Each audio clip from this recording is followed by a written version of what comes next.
pembahasan kita semakin menarik bersama dengan jamu Teteh Soman. Dan kita masih membahas tentang Soman, bantu atasi kanker serviks. 02718575555. Masih terbuka lebar untuk Anda, sekali lagi 02718575555. Dan kita lanjut lagi. Pak Gordon, cara penularan kanker serviks. Kenapa? Seperti apa cara penularan kanker? Bagaimana kanker serviks itu menular? Sebenarnya itu tadi di atas itu saya pernah sudah sebutkan ya, tapi saya coba ulang nih, karena kalau nggak diulang-ulang Anda lupa. Jadi penularan virus HPV itu bisa terjadi melalui apa ya tadi? Hubungan seksual, terutama yang dilakukan dengan berganti-ganti pasangan. Ya, penularan virus ini dapat terjadi baik dengan cara transmisi melalui organ genital ke organ genital, bisa juga oral ke genital. Nah, maupun secara manual ke genital. Nah, karenanya penggunaan kondom pada saat melakukan hubungan intim tidak terlalu berpengaruh mencegah penularan virus HPV. HPV ya, ingat tuh. Sebab tidak hanya menular melalui cairan, virus ini bisa berpindah melalui sentuhan kulit.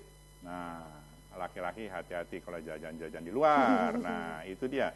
Jadi oleh sebab itu Anda harus hati-hati. Karena apa, kalau sudah terkena, itu Anda rugi sendiri. Nah, lebih baik mencegah daripada mengobati. Betul, dan kasihan istrinya yang ada di rumah juga ya, habis jajan, tapi yang kena nanti istrinya juga menular ke sang istri juga ya Pak Gordon. Oke, baik. Kemudian kalau tadi sudah disebutkan Pak Gordon bahwa perokok ya beresiko juga untuk terjangkit penyakit kanker serviks seperti itu ya. Betul. Nah, itu karena banyaknya zat-zat yang ada dalam rokok atau seperti apa ini Pak Gordon? Betul. Ya? Jadi ada banyak penelitian yang mengatakan hubungan antara kebiasaan merokok dengan meningkatnya risiko seseorang terjangkit penyakit kanker serviks. Ya, itu kalau kelihatannya gampang-gampang aja gitu ya. Jadi peneliti itu sudah juga melihat zat nikotin serta racun lain. Nah, racun lain tadi yang saya sebut 4.000 senyawa itu masuk, termasuk pembersih kuteks, pembersih Aseton, ini. Ya? Nah, itu dia. Itu juga, selain itu juga pembersih kamar mandi Anda juga minum dari itu.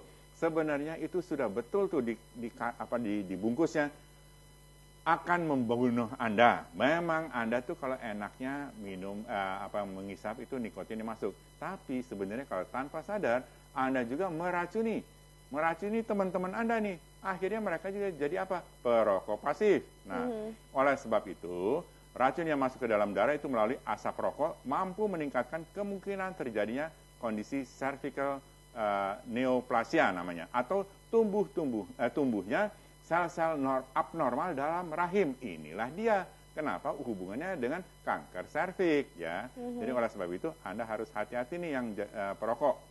Jadi inilah kembali lagi, wanita itu sangat rawan mengidap kanker serviks karena mereka yang berusia antara 3 sampai 55 tahun itu paling besar tuh. Terutama Anda yang yang telah aktif secara seksual sebelum usia 16 tahun atau 18 tahun bisa. Hubungan seksual antara usia terlampau ini bisa meningkatkan risiko terserang kanker rahim ini. Jadi itu lebih besar tuh, bisa 2 kali lipat. Nah, kanker rahim juga berkaitan dengan jumlah lawan seksual. Nah, itulah saya bilang tadi yang ganti-ganti macam-macam. Jadi oleh sebab itu, Anda tuh lebih baik menghindari. Nah, jika jika berisiko terinfeksi HPV, Anda tuh melakukan juga memang diet ketat. Maksudnya saya diet ketat bukannya nggak makan, ya, tapi rendahnya konsumsi vitamin A, C, dan E itu juga bisa menyebabkan kekebalan tubuh Anda mengurang. Nah, virus ini kalau menghadapi kekebalan tubuh atau daya tahan tubuh itu mengurang, itu dia hidup lagi. Jadi bukan karena kanker serviks yang tadi yang saya sebut HPV, Human Papilloma Virus. Nah, kalau virusnya itu daya tahan tubuh kita tinggi, virusnya nggak bisa berkembang, dia akan ditekan. Jadi sama juga kalau orang yang terkena hati, maksudnya liver ya, itu hepatitis A, B, C. Nah, B, C itu akan lebih gawat lagi. Apalagi kalau sampai sudah terjadi sirosis hati, itu tinggal menunggu waktu lari ke kanker hati. Nah, itu yang harus Anda hati-hati. Oke, kemudian kalau pemirsa yang sudah mengetahui tadi gejalanya, apalagi sudah melakukan pap smear dan juga sudah positif terkena kanker serviks, dengan mengkonsumsi Soman mungkin ada tips-tips khusus dari Pak Gordon bagaimana cara mereka mengkonsumsi. Jadi kenapa Soman itu bisa membantu? Ya, jadi Soman itu bisa membantu tadi. Salah satunya adalah karena Soman itu mengandung apa? Soman itu mengandung tadi asam amino, terus omega 3, ya, omega 1. Jadi manfaat dari soman aja deh, saya coba itu kan. Soman itu mampu meningkatkan daya tahan tubuh. Bagian tubuh yang terkecil itu namanya apa? Namanya sel. Tahu nggak, Rini, itu sel kita tuh kira-kira jumlah berapa rata-rata? 63 triliun. Wow, aduh, banyak sekali. Kalau saya punya uang 1 triliun aja, oncang-oncang kaki nih. Nah, kanker itu terlihat di mesin daripada device daripada kedokteran itu kalau sudah di atas 10/6. Kalau dia ada di bawah 10/6 itu tidak terlihat. Jadi si rumah sakit bilang kanker sudah tidak ada. Setiap orang termasuk saya itu ada kankernya. Tinggal nunggu waktu. Nah, tinggal nunggu waktu bagaimana saya tidak menzalimi tubuh saya. Kalau saya menzalimi tubuh saya, itulah yang terjadi. Kembali lagi, kalau Anda mau terhindar, jalur makan daripada kanker itu Anda harus putus. Itu caranya bagaimana? Adalah hindarilah goreng-gorengan. Kalau yang sudah terkena ya, hindari goreng-gorengan. Santan-santanan, pedas-pedasan, soft drink. Soft drink itu sekarang paling banyak tuh, bagus-bagus. Jadi setelah itu buah-buahan yang Anda harus hindari itu sebenarnya buah-buahan yang panas. Yang saya sebut buah-buahan yang panas adalah apa? Durian, nangka, cempedak. Ya. Jadi kalau Anda terjadi macam-macam penyakit, sebenarnya Anda bisa makan buah-buahan tuh lebih banyak ya. Itu bagus tuh. Kalau mau diet itu buah-buahan dan sayuran itu diperbanyak. Paradigma kita rubah. 80% kalau mau diet yang benar nih, 80% itu buah dan sayuran. Tapi jangan lupa air ya, air juga cukup, air juga perlu. Nah, kalau yang 20% itu karbohidrat dan lain-lain, lauk pauk boleh. Nah, jangan, kalau kita kan biasanya lain. 80% itu lauk pauk, 20% itu buah dan sayuran. Nah, itu yang saya bilang terbalik. Kalau Anda mau, karena apa? Saya ngalami kok. Dulu berat saya 105 kg. Lalu tinggal 85 kg dalam waktu 8 bulan. Ingat pemirsa, kalau Anda turun lebih dari 4 kilo per bulan akan mempengaruhi metabolisme tubuh Anda. Kalau mempengaruhi metabolisme tubuh Anda, pasti daya tahan tubuh Anda akan turun.